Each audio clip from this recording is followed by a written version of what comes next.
কি অবস্থা? 26, 27 এবং 28 ব্যাচের শিক্ষার্থী বন্ধুরা, তোমাদের সবাইকে আজকের ক্লাসে স্বাগতম জানাচ্ছি। তো আজকের ক্লাসটিতে আমরা পদার্থবিজ্ঞানের ৪র্থ অধ্যায় থেকে একটা খুবই গুরুত্বপূর্ণ সৃজনশীল সমাধান করব। কোশ্চেনটা খুবই ইজি।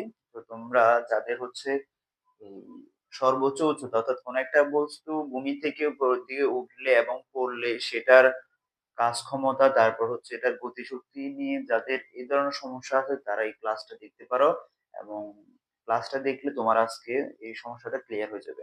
27 এবং 28 তোমরা এই ক্লাসটি খুব মনোযোগ সহকারে দেখলে তোমাদের বেসিক কিছু ধারণা হবে, কারণ আমি বেসিক কিছু ধারণা দেওয়ার চেষ্টা করব। এই কোশ্চেনটা রিলেটেড যে সকল বেসিক আছে ওগুলো আমি ধারণা দেওয়ার চেষ্টা করবো। তো চলো শুরু করছি। তো ফার্স্ট অল আমাকে বলছে যে 3.5 কেজি ভরের একটা বস্তুকে ভূমি থেকে 18 মিটার পার সেকেন্ড বেগে খাড়া উপরের দিকে নিক্ষেপ করা হলো। এটা যদি আমি একটা চিত্র আঁকি, বলছে কি একটা 3.5 কেজি করে একটা বস্তুকে তুমি ভূমি থেকে, এটা হচ্ছে ভূমি,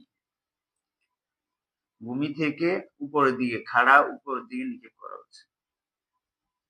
তো এখানে যে বস্তুটাকে উপরের দিকে নিক্ষেপ করা হয়েছে সেটার ভর হচ্ছে 3.5 কেজি, এবং এটা যে উপরের দিকে উঠছে এটার ব্যাগ ছিল হচ্ছে 18 মিটার পার সেকেন্ড। এতটুকু তোমাকে দেওয়া আছে কোশ্চেন।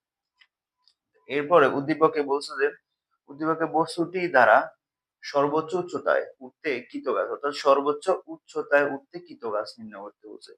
সর্বোচ্চ উচ্চতাটা তাহলে তোমাকে আগে বের করতে হবে যে এটা সর্বোচ্চ কতটুকু উচ্চতায় গেছে সেটা বের করতে হবে। এরপর সর্বোচ্চ উচ্চতায় উঠতে তার কৃতকাজ কতটুকু গেছে সেটা তোমাকে বের করতে হবে। কোশ্চেন পাওয়ার পর পরে তোমাকে ভালোভাবে কোশ্চেনটা বুঝতে হবে যে কি চেয়েছে আর তোমার কাছে কি কি দেওয়া আছে। আমরা লিখবো এখানে আমাদের কাছে কি কি দেওয়া আছে এগুলো আমরা একটু লিখি। আচ্ছা, আমাদের দেওয়া আছে কি বস্তুর ভর, বস্তুর ভর m ইকুয়াল 3.5 কেজি। এরপরে হচ্ছে এখানে বেগ দেওয়া আছে, বেগ, বেগ হচ্ছে এখানে আদি বেগ দেওয়া আছে। কারণ কি দেখো বলছে যে 18 মিটার পার সেকেন্ড বেগে উপর দিয়ে উঠছে, তার মানে এটা হচ্ছে তার আদি বেগ।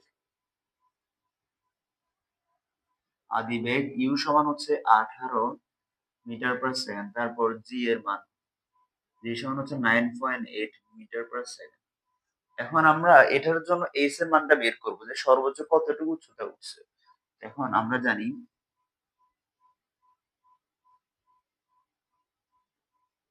যে বি স্কোয়ার সমান ইউ স্কোয়ার মাইনাস 2 GS।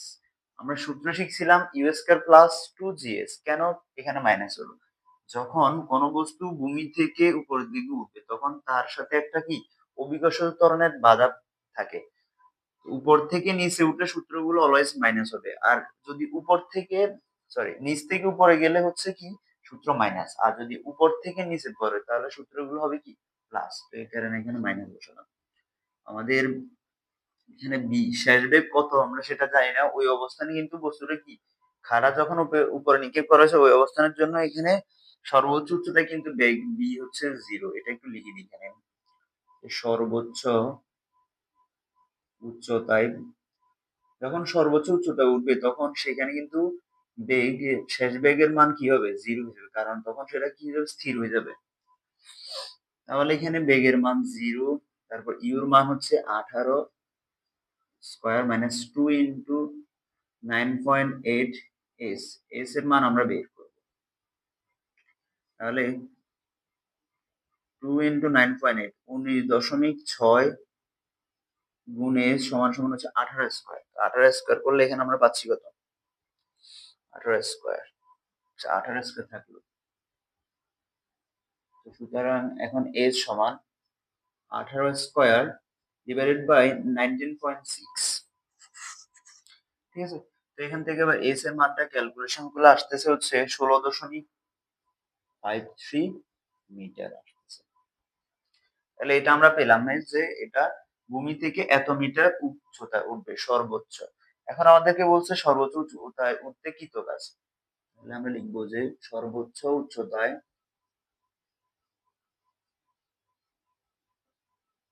উঠতে কৃতকাজ। কৃতকাজ সমান সমান হচ্ছে কি এম জি এস। এম এর মান হচ্ছে 3.5, জি এর মান 9.8 আর এস এর মান হচ্ছে 16.53। তাহলে আমরা যদি এখানে ক্যালকুলেশন করে ফেলি তাহলে আসতেছে 567 জুল, 67 জুল আসতেছে। শেষ। এটা হচ্ছে আমাদের গ নাম্বার কোশ্চেনের সমাধান, খুব ইজি। সর্বোচ্চ উচ্চতায় উঠতে কৃতকাজের পরিমাণ হচ্ছে 567 জুল। এরপর আমরা নেক্সট কোশ্চেনে যাচ্ছি। বলছে যে পড়ন্ত অবস্থায়, পড়ন্ত অবস্থায় মানে এটা তো উপরে উঠবে, সর্বোচ্চ একটা উচ্চতায় উঠছে না, এখানে দেখলাম আমরা 16.53 মিটার উপরে উঠছে।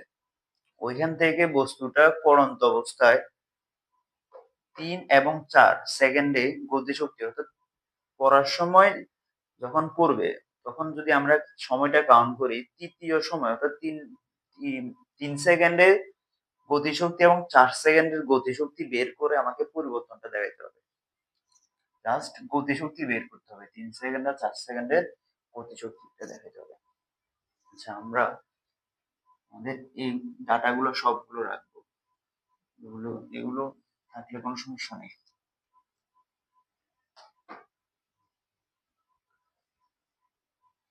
তাহলে এখন এটা হচ্ছে ঘ নাম্বার। ঘ, এই কোশ্চেনের জন্য আমাদের এখানে পড়ন্ত অবস্থায়, যখন পড়ন্ত অবস্থায় এই আদিবেগ, পড়ন্ত অবস্থায় আদিবেগ এখন উপর থেকে পড়তেছে, তাহলে আদিবেগ কত হবে পড়ন্ত অবস্থায়? অবস্থায় আদিবেগ ইউ সমান হচ্ছে 0, কারণ উপরে যখন গেছে সর্বোচ্চ উচ্চতাটা ধরো এখানে, এখানে গিয়ে তখন তার বেগের মানটা কি হয়ে যাবে, 0 হয়ে যাবে না, 0 হবে। তখন সে কি স্থির, এরপর নিচে দিয়ে পড়বে। একটা বস্তু উপরে দিয়ে নিচে পড়লে সে কি করে, এভাবে করে উঠে এখানে যে স্থির হয়, এরপর আবার নিচে নামে, এরকম। তাহলে আর সর্বোচ্চ উচ্চতায় বেগ, এটা আমরা মুছে দিই। তাহলে পড়ন্ত অবস্থায় আদি বেগ হচ্ছে 0। এখন আমরা বের করবো যে তৃতীয় সেকেন্ডে তার গতি বেগের মানটা বের করবো।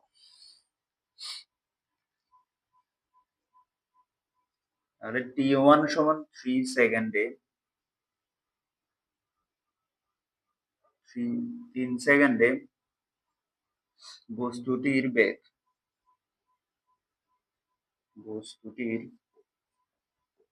বেগ, বেগ b প্রাইম ইকুয়াল, দেখো আমরা এখন বস্তুটার বেগ বের করবো, তাহলে বেগ নির্ণয়ের জন্য সূত্রটা কোনটা হবে, b ইকুয়াল হচ্ছে u প্লাস gt। এখন যেহেতু উপর থেকে পড়তেছে তাহলে সূত্রগুলো কি হবে, প্লাস হবে। t হচ্ছে t1 আর এখানে বেগের বেগ, এটা b1 নাম দিচ্ছি। তাহলে u এর মান 0, 9, g এর মান হচ্ছে 9.8, t1 হচ্ছে 3। তাহলে আমরা এখানে b1 এর মানটা পেয়ে যাচ্ছি হচ্ছে 29.4 মিটার পার সেকেন্ড। তাহলে তৃতীয় সেকেন্ডে হচ্ছে যে আমরা এটা বের করব গতিশক্তি। তাহলে t ইকুয়াল 3 সেকেন্ডে বস্তুর গতিশক্তি, এগুলো ইজি ম্যাথ, জাস্ট হচ্ছে তোমরা বুঝো না কি। e কে equal half M D square, তাহলে হাফ এম, এম এর মান হচ্ছে কত 3.5 আর b1 হচ্ছে কত 29.4 হোল স্কয়ার। তাহলে এখানে আমরা যদি ক্যালকুলেশন করি তাহলে মানটা আসতেছে হচ্ছে 1512.63 জুল। এটা হচ্ছে 3 সেকেন্ডের জন্য গতিশক্তি পেলাম আমি। এটা সেম ভাবে আমরা হচ্ছে 4 সেকেন্ডের জন্য গতিশক্তি বের করব, সেম ভাবে সবকিছু ঠিক থাকবে, জাস্ট হচ্ছে আমরা এখানে কি করব, 3 এর জায়গায় 4 সেকেন্ড লিখে দেব, এতটুকুই।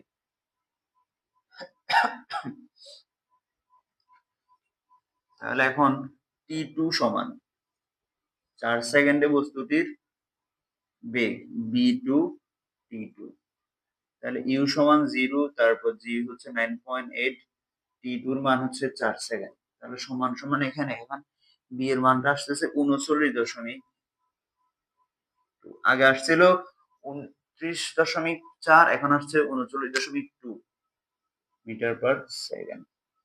এবার আমরা T2 সমান 4 সেকেন্ডে, T2 সমান 4 সেকেন্ডে বস্তুর গতিশক্তি বের করব। আগেরটা কি E1, এখনটা হবে E2। তাহলে এখানে B2 স্কয়ার, মানগুলো মুছে দিচ্ছি। তাহলে এটা একটু মনে রাখতে হবে, আমরা এটা একটু আলাদা সাইড নোট করে রাখি যে 1512.63 জুল। কারণ আমাদেরকে দুটোটার মধ্যে পরিবর্তন দেখাইতে হবে। তাহলে 1/2 m এর মান হচ্ছে 3.5, আর B2 এর মান হচ্ছে 39.2 হোল স্কয়ার। তাহলে এখানে আমরা পেয়ে যাচ্ছে হচ্ছে 2689.12 জুল। তাহলে এবার হচ্ছে গতিশক্তি দ্বয়ের মধ্যে পরিবর্তন লিখো, গতিশক্তির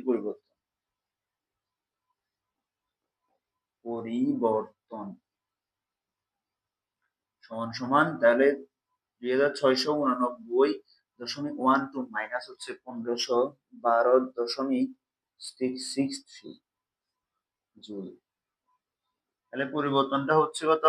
1176.29, সরি 49 জুল। শেষ। তাহলে এটা হচ্ছে এই কোশ্চেনটার খুবই ইজি সমাধান। তোমরা বুঝতে পারছো কিনা আমাকে একটু জানাবা।